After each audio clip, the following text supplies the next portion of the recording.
of these vlogs, I've been fortunate enough to travel the world and experience all manner of IMAX theatres.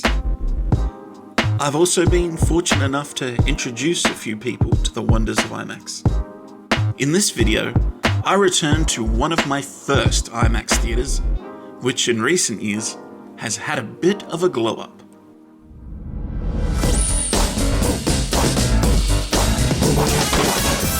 Good morning from sunny Adelaide, South Australia, on our way to Sydney, New South Wales. Not even the earliest I've woken up to go see a movie either. Godzilla vs. Kong. I think I woke up at like 4:45 just to film my alarm going off at 4, whereas this time I just woke up at 4:30. It's really no point getting to Adelaide Airport really before 4:30, 5 o'clock, because, well, nothing really opens until 4 anyway, so it's just going to be a quick in and out today. Honestly, not even a whole day, really. Jump in, see a movie, and then head out. That's pretty much it for today. I guess I will see you after the montage.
And of course, I couldn't pass up the opportunity, if I'm going to arrive to Sydney by train from the airport, to rock up at what can be arguably said is one of the most scenic train stations probably in the world. Well, I mean, at least it would be if there wasn't a flipping cruise ship in the way. Now, I will be a little honest, I probably wouldn't have minded as much if it was the Disney Wonder parked there, but it's a stupid carnival ship and no one's got time for any cruise lines that aren't Disney Cruise Line. But,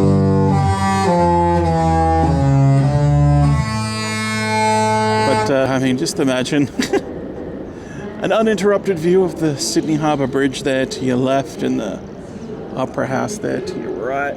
We've got a little bit of time before the movie starts, so might as well just head to the steps and check out the view from there.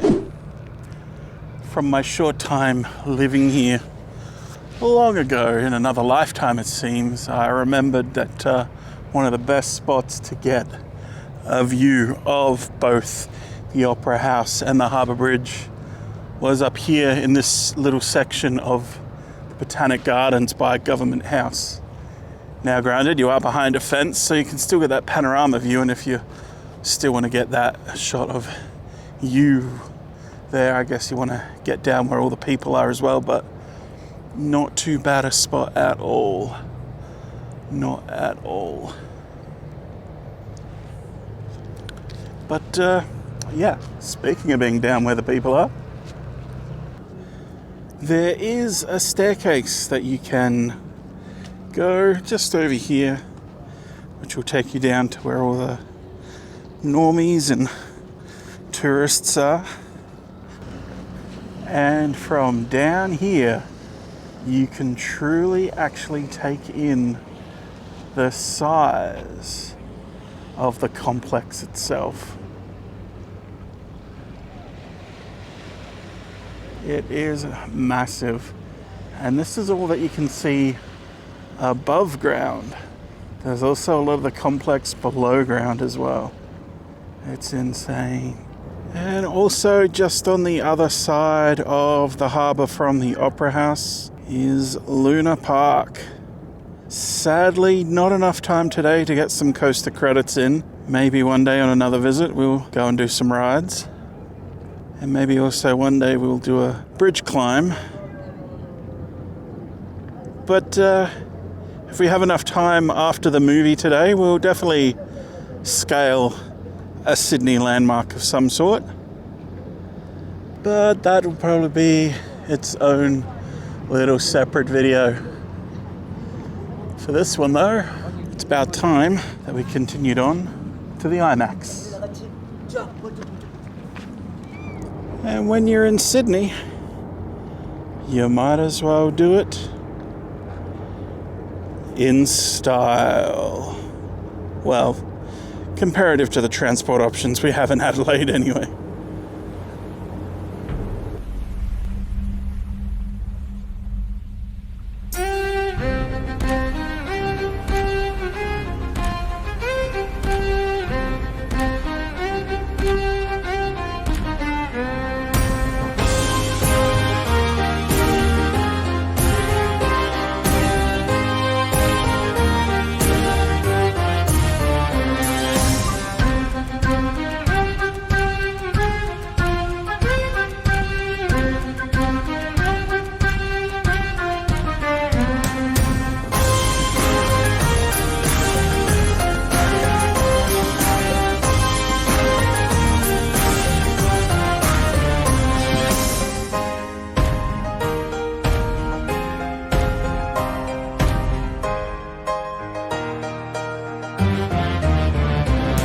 Well, that was kind of fun.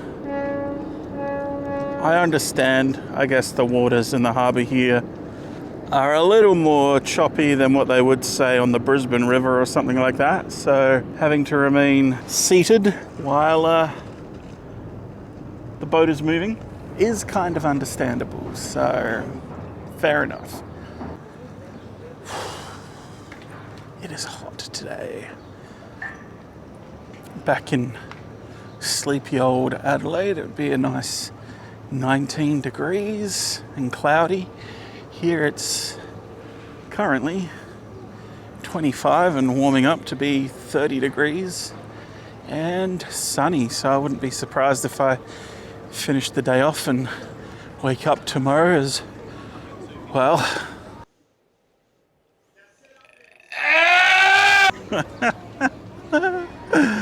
Yeah.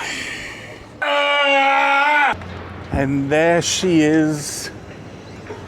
The reason for this trip.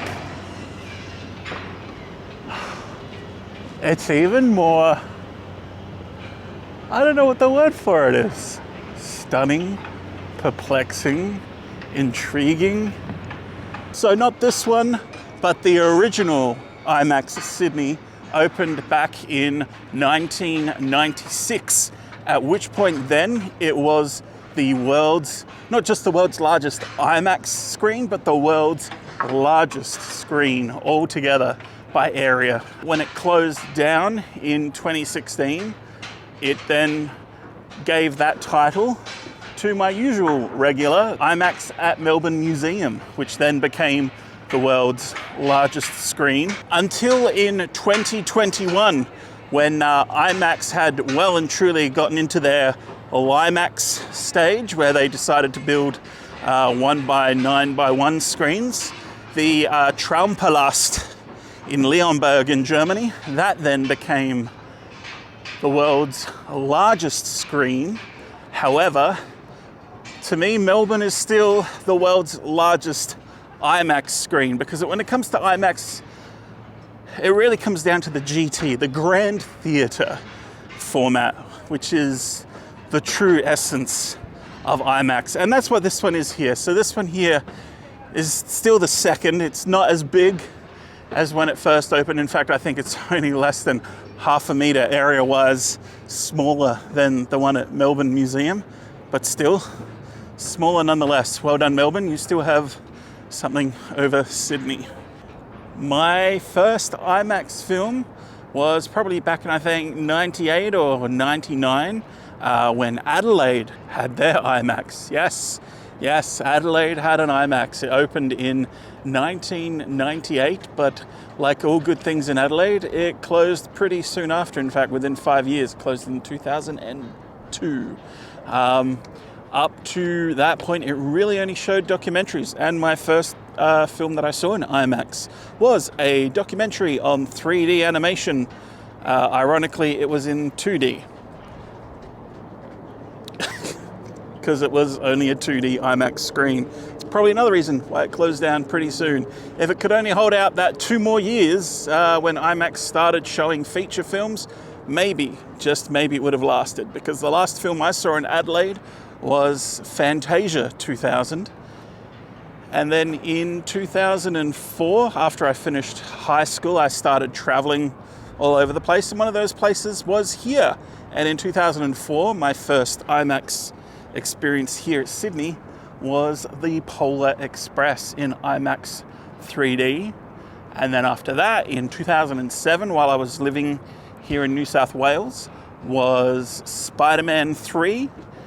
And then the following year, probably one of the greatest movies ever made to be witnessed on the world's largest screen at the time then, Speed Racer.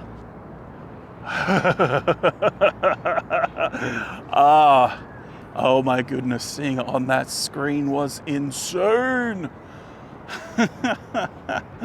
And then, after that point, I then started seeing movies at IMAX Melbourne. John! For reasons of which I very much regret now. So when this first opened in 1996, it only took about a year to build. In fact, it took less than a year to build.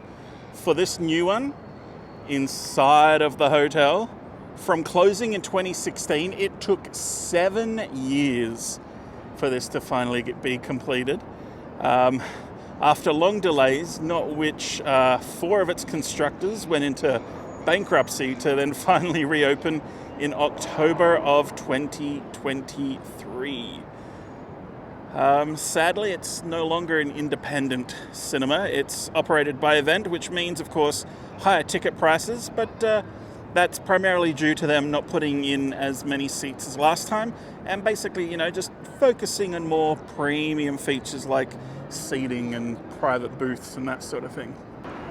So I guess with all that oogling and talking and after all that's finally said and done, I think it's time to step inside and see what Sydney IMAX has to offer, and I guess in the end how comparable it is to the IMAX at the Melbourne Museum.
So far, a happy nerd is just hoping that the movie doesn't suck. Fingers crossed.